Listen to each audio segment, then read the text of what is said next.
ইমামে আজমের কাপড়ের দোকান ছিল, কাপড়ের ব্যবসা করা এটা অনেক নবী আলাইহিমুস সালাম ওলি আউলিয়াদের সুন্নাহ।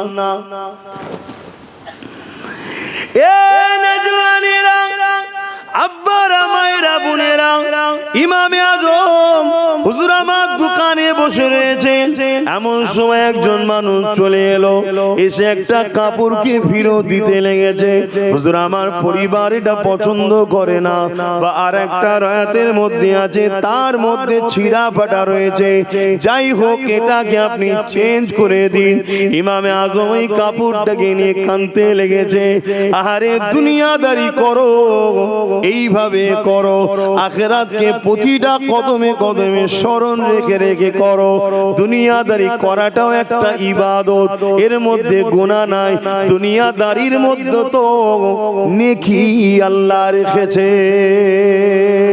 আপনি হালাল ইনকাম করবেন, করার পরে আলহামদুলিল্লাহ বলবেন। একটা খদ্দের লোক 5,000 10,000 হোক আর 5 লাখ হোক, আপনার হালাল ইনকাম হলো, আপনি আলহামদুলিল্লাহ বললেন, টাকাটাও হলো।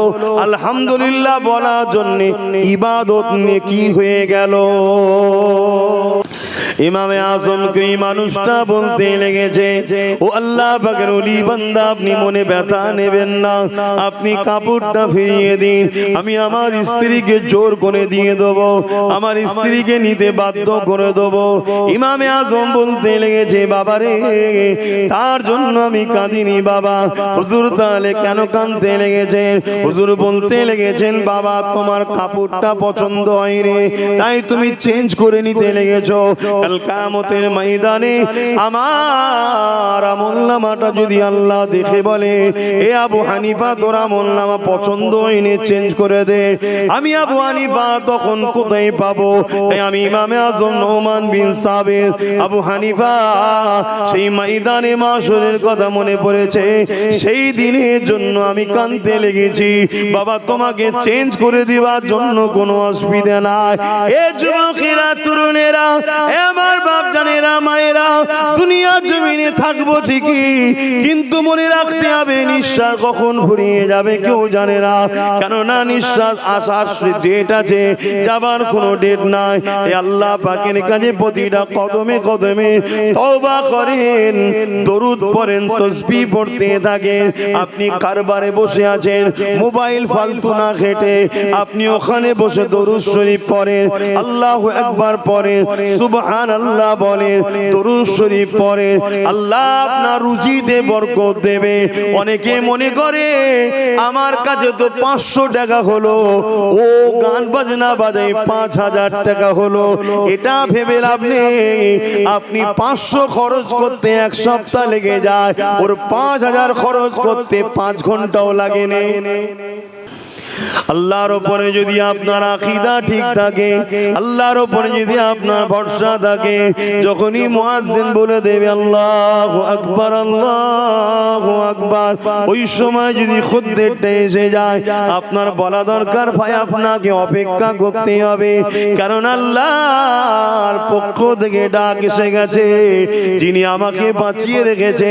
হয়তো আপনি 5 লাখ টাকার মাল নেবেন, কি 5,000 কি 50 লাখ টাকার মাল নেবেন, কিন্তু মালটা নিয়ে চলে যাওয়ার পর আমি তো দুনিয়া থেকে চলে যেতে পারি, এই টাকাটার আমার কি মূল্য থাকবে? আল্লাহ পাকের কাজটা করে আসি, যদি আল্লাহ আমার রিজিকে আপনাকে রাখে, আমার ঈমান আমার আকীদা বলি, আপনি অন্য কোন জায়গায় গেলেও মাল পাবেন না, আমার কাছেই আপনাকে ফিরে আসতে হবে, এরই নাম হলো ঈমান।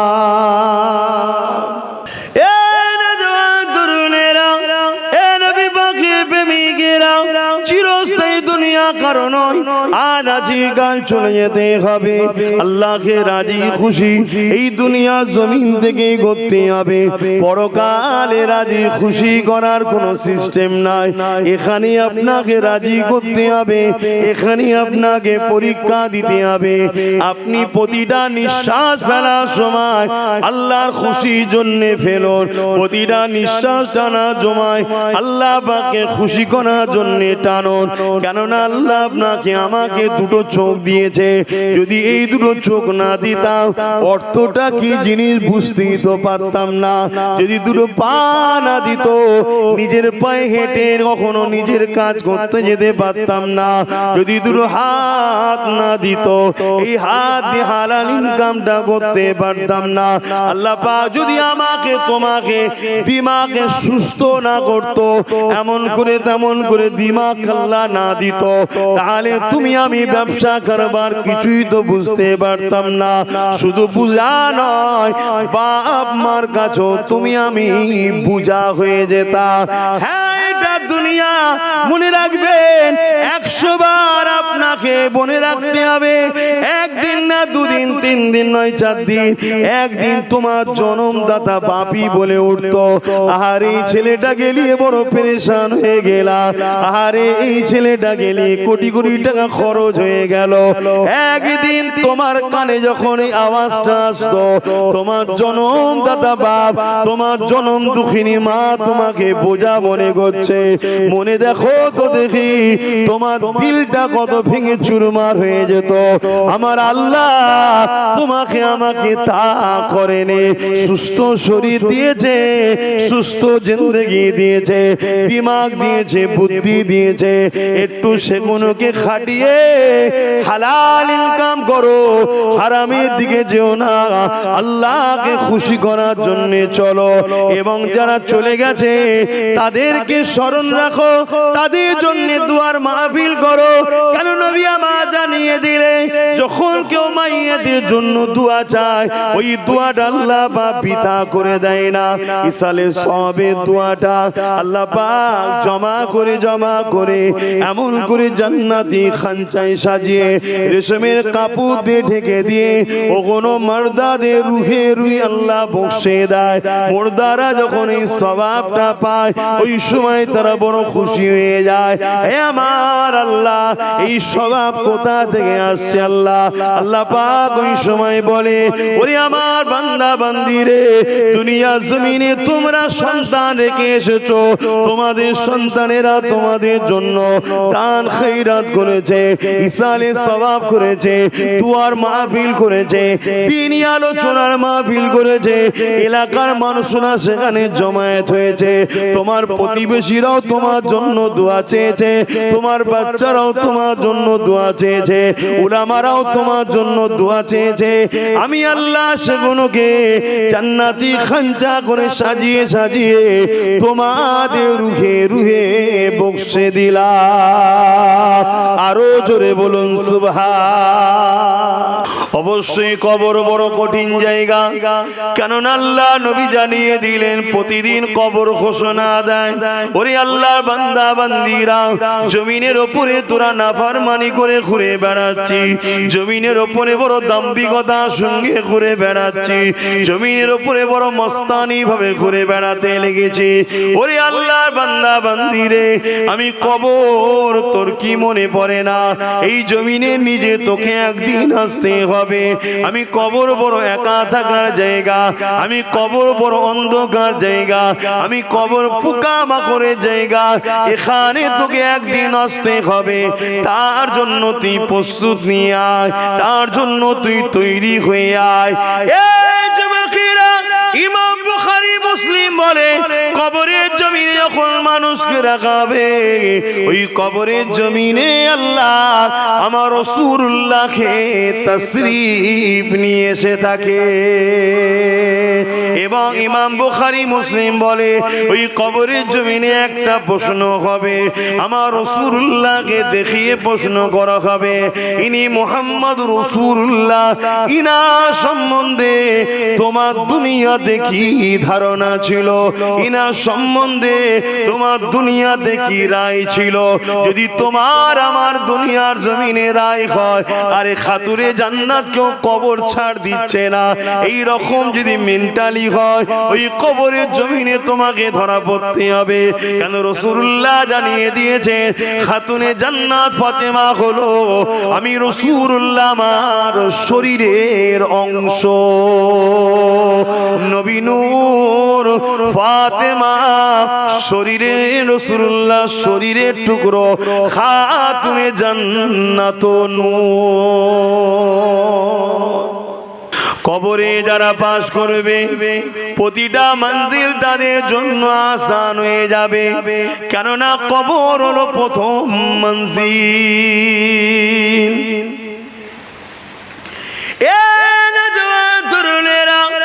প্রথম হাঁটিটা যদি ফেল হয়ে যায় সব জায়গায় তোমাকে সন্দেহ করে করে ধরা হবে। দুনিয়ায় যেমন বুঝাবার জন্য বলা হচ্ছে, আর প্রথম ঘাটিতে যদি তুমি ক্লিয়ার হয়ে যাও বাকি জায়গা তোমার জন্য বড় সহজ আল্লাহ করে দেবে। কেন কবরে আখেরি প্রশ্ন যেটা হবে এটা বড় কঠিন প্রশ্ন। আমার রাসূলুল্লাহকে দেখানো হবে ইনি হলেন মুহাম্মাদুর রাসূল, এটাও বলে দেওয়া হবে। ইনা সম্বন্ধে এখন তোমার কি রায় সেটা নয়, দুনিয়ায় কি রায় ছিল বলো। এখন বিপদে পড়ে তো সবকিছুই বলতে পারো, ওইখানে কি বলতে বলো। রাসূলুল্লাহ সম্বন্ধে তোমার ধারণা কি ছিল দেখো। আল্লাহ নবী জানিয়ে দিল, এ দুনিয়ার মানুষেরা আমার খানদানকে যারা মহব্বত করে তারা আমি রাসূলুল্লাহ আমার জন্যই মহব্বত করে। আমার খানদানে যারা বিরোধী করে তারা মূলত আমি রাসূলুল্লাহ আমার জন্যই বিরোধী করে। এই দুনিয়ার জমিনে যারা আহলে রাসূলদের বিরোধী করে, খানদানে রাসূলদের বিরোধী করে, এই বিরোধী করাটার মূল লক্ষ্য হলো রাসূলুল্লাহরই বিরোধী করা। তাই দুনিয়ার জমিনে তুমি রাসূলকে কি বলে ডাকতে, কি নজরে দেখতে। নবীর পরিবারদের সম্মান মর্যাদাটা রাসূলুল্লাহরই সম্মান মর্যাদা, কেন তাদের সম্মান নবীর সঙ্গে জড়িয়ে আছে। তাই নবী আমার জানিয়েছিলেন যারা আমার হাসান হোসেনকে ভালোবাসবে তারা আমি রাসূলুল্লাহ আমাকে ভালোবাসলো, আর আমাকে যারা ভালোবাসে আমার আল্লাহ তাদেরকে ভালোবাসে। এই জমিনে যতদিন বাঁচবে রাসূলুল্লাহকে আপন করে নিয়ে বাঁচো, রাসূলুল্লাহকে ভালোবেসে বাঁচো, রাসূলুল্লাহর সুন্নতে জিন্দেগি করো। রাসূলুল্লাহ কিভাবে সংসার করেছে দেখো, ওইভাবে সংসার করো। রাসূলে পাক কিভাবে আত্মীয়তা করেছে দেখো, ওইভাবে আত্মীয়তা করো। রাসূলুল্লাহ কিভাবে মানুষের সঙ্গে মিশেছে দেখো, ওইভাবে মেশো। এক কথায় আল্লাহ পাক আমার নবী পাককে লাকাদ কানা লাকুম ফি রাসূলিল্লাহি উসওয়াতুন হাসানা, নবী পাককে আল্লাহ মডেল বানিয়েছে। এই নবী পাককে ফলো করে জিন্দেগি কাটান, নবী পাকের নকশা কদমে চলে, নবী পাককে পিয়ার করে চলে, নবী পাককে আদব করে চলে। মনে রাখবেন দুনিয়ার মানুষ আপনাকে কবরে শুইয়ে দিয়ে চলে আসবে, ওখানে ছেলেও থাকবে না, ওখানে বাপও থাকবে না, ওখানে দাদু দাদি নানা নানি কেউ একবারও যাবে না। আরে বাচ্চাটার সঙ্গে একটা রাত কমসে কম থাকি, একটা ঘন্টা তো থাকি। নতুন ঘরে গেলে আমরা মিলাদ দিই, কেন দিই? কেন মিলাদ দিই? উদ্দেশ্যটা কি? দোয়া। দোয়া তো অবশ্যই, কিন্তু নতুন জায়গায় থাকছি, একা একা কেমন লাগতে পারে। সবাইকে নিয়ে এক জায়গায় থাকি, একটা রাত কম সেট হই হই হোক, নতুন জায়গা না, একটা নতুন ঘর, এজন্য সবাইকে বলা হয়। বাপেরা, নওজোয়ান তরুণেরা, এ নবী পাকের প্রেমিকেরা, আমার রাসূলে পাক সাল্লাল্লাহু আলাইহি ওয়াসাল্লাম তিনি আমাদের আখিরাতের জমিনে প্রতিটা মঞ্জিলে আমাদের সাথী হবে। এ যুবকেরা, কবরের জমিনে তো সবাই দিয়ে চলে আসবে, কেউ থাকবে না। যদি দুনিয়ার জমিনে সর্বক্ষেত্রে আপনি রাসূলকে প্রাধান্য দেন, যে কোনো কাজে রাসূলুল্লাহকে ফলো করেন, যে কোনো জায়গায় নবী পাককে উপরে রাখেন, যে কোনো ক্ষেত্রে নবীর সম্পর্কটা সবার উপরে, বাপের থেকেও, মায়ের থেকেও, পরিবারের থেকেও, সন্তানের থেকেও, আত্মীয়তার থেকেও, নেতা লিডার যাই হোক না কেন সবার উপরে রাসূলুল্লাহ সম্মান দেন। মনে রাখবেন এই কবরের জমিনে সবাই আপনাকে ছেড়ে দিয়ে চলে যাবে, কিন্তু দয়ার নবী এসে বলবে, ফেরেশতারে আমি মুহাম্মদ বলছি, আমার ছিল, এখন থেকে আমি একে জান্নাত নিয়ে যাওয়া পর্যন্ত দায়িত্বে আছি।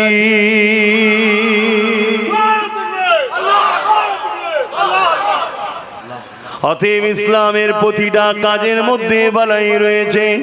এখন যে বিষয়টা বলতে চাইছি, আমি আপনি যদি কারোর উপরে ইহসান করি, অবশ্যই তোমার আমার জন্য কেউ না কেউ ইহসান করবে। এ নওজওয়ানেরা, আমার নবী পাকের প্রেমিকেরা, আল্লাহ নবী, নূর নবী, দয়া নবী, সাহাবা হুজুরদিগকে বলেছে, বাবারা শুনে রেখে দাও, জেনে রেখে দাও, আমার উম্মত উম্মতিদেরকে জানিয়ে দেবে, দুনিয়া জমিনে বাপ মার উপরে যদি কখনো চড়া হয়ে যায়, বাবারা মনে রাখবে, যদি তাদের বাপ মা একবার উফ আওয়াজটা করে ফেলে, তাহলে ওই বান্দাটাকে আল্লাহ পাক জাহান্নামে দিয়ে দেবে। আন আবি উমামাতা আন্না রাসূলানি ক্বালা ইয়া রাসূলুল্লাহ মা হাক্কুল ওয়ালিদাইনি আলা ওয়ালাদি ক্বালা হুমা জান্নাতুকা নারুকা। বাপ মা উভয়ের, এক বাপ মা আল্লাহ নবীর কাছে একটা ছেলে এসে জিজ্ঞাসা করলো, ইয়া রাসূলুল্লাহ, হাবিবাল্লাহ, আমার উপরে বাপ মার হক কি? আল্লাহ নবী বললেন, হুমা জান্নাতুকা নারুকা, তুমি যদি তোমার মা বাপকে নারাজ করো জাহান্নামী হয়ে যাবে, মা বাপকে রাজি করো আল্লাহ তোমাকে জান্নাতি ঘোষণা করে দেবে। এ যুবকেরা, হাদিসে কুরসির মধ্যে রয়েছে, মান রাদিয়ান ওয়ালিদাহু ফালা নানহু রাদিন, মা বাপ যার উপরে রাজি, আমার আল্লাহ তার উপরে রাজি।